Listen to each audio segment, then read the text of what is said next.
ASMR. Je suis très heureux de vous retrouver ce soir pour une nouvelle vidéo ASMR. Ce soir les amis, sport détente numéro 27. Sport détente entre la Hongrie et la France pour le groupe F tout simplement de cette Euro 2020. Avant de commencer réellement la vidéo, je tenais, alors qu'on entend l'orage gronder, je tenais à vous préciser, comme on entend, qu'il y a un peu d'orage chez moi et beaucoup de pluie. Donc, si jamais la vidéo est perturbée un peu par ce bruit d'orage, grondement et le bruit de la pluie qui peut parfois être relaxant, je m'en excuse. Je tourne cette vidéo à la suite du match Hongrie-France et je pars tourner l'autre vidéo, enfin je pars regarder le match Portugal-Allemagne juste après. Donc voilà, le temps pour moi donc de vous parler de ce match. Alors, composition des équipes de ce Hongrie-France. Hongrie-France qui s'est terminé par un partout, un match avec voilà, beaucoup de choses à dire. Donc on va parler de ça juste après les compositions d'équipes en commençant par la Hongrie. La Hongrie donc qui a évolué en 3-5-2, une équipe qui j'aurais jamais pensé qu'ils auraient évolué en 3-5-2 face à la France. En tout cas, une équipe qui a montré beaucoup d'envie. Alors dans les cages, il y avait Kulassi, le portier du RB Leipzig. En milieu, en défense centrale, pardon, il avait Jalai, Orban et Podka. En milieu de terrain, donc là on avait Viola, Schäfer, Nagy, Kleinessler et Nego. Et en attaque, nous avons Salai et Jalai. Voilà, beaucoup de noms qui se ressemblent, mais on va parler donc du capitaine. Lorsque je vais dire Jalai, je vais dire capitaine hongrois pour désigner l'attaquant Jalai. En tout cas, je dirais Jalai défenseur quand je voudrais parler donc du défenseur hongrois. Du côté français, l'équipe de France là, pas de grande nouveauté si ce n'est l'apparition de Lucas Digne sur le côté gauche, sur l'arrière gauche tout simplement de la composition française. Équipe de France qui a évolué en 4-4-2 en losange comme durant son match face à l'Allemagne. Dans les cages, Hugo Lloris en charnière centrale, Kimpembe et Raphaël Varane sur le côté gauche. Donc le petit nouveau titularisé Lucas Digne, le petit nouveau à être titulaire, j'ai envie de dire. Benjamin Pavard sur le côté droit, Adrien Rabiot et Pogba en milieu central, Kanté juste devant la défense en milieu de terrain défensif. Du coup, Griezmann un peu en maestro en milieu de terrain offensif, et en attaque Mbappé sur le flanc gauche de l'attaque et Benzema sur le flanc droit, même s'ils sont souvent permutés. Alors, match qui fut très bizarre mais très intéressant à parler. Je ne vous ai pas parlé du match de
inférieur à Rabiot selon moi, mais Rabiot a été un peu mou. Je l'ai trouvé un peu mou dans ce match.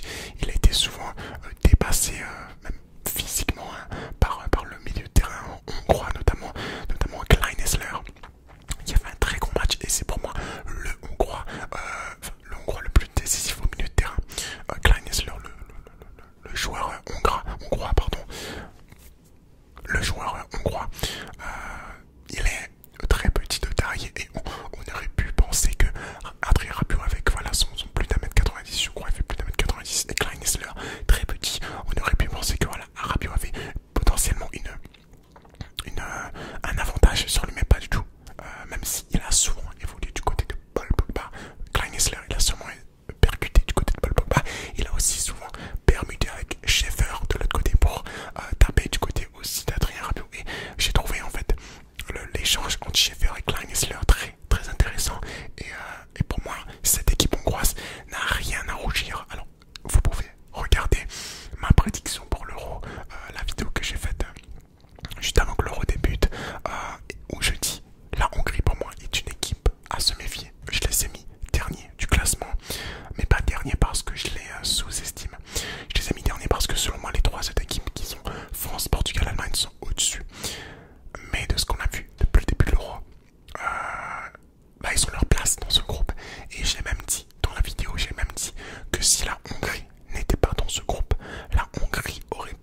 Orban ou Bodka, je ne suis pas sûr.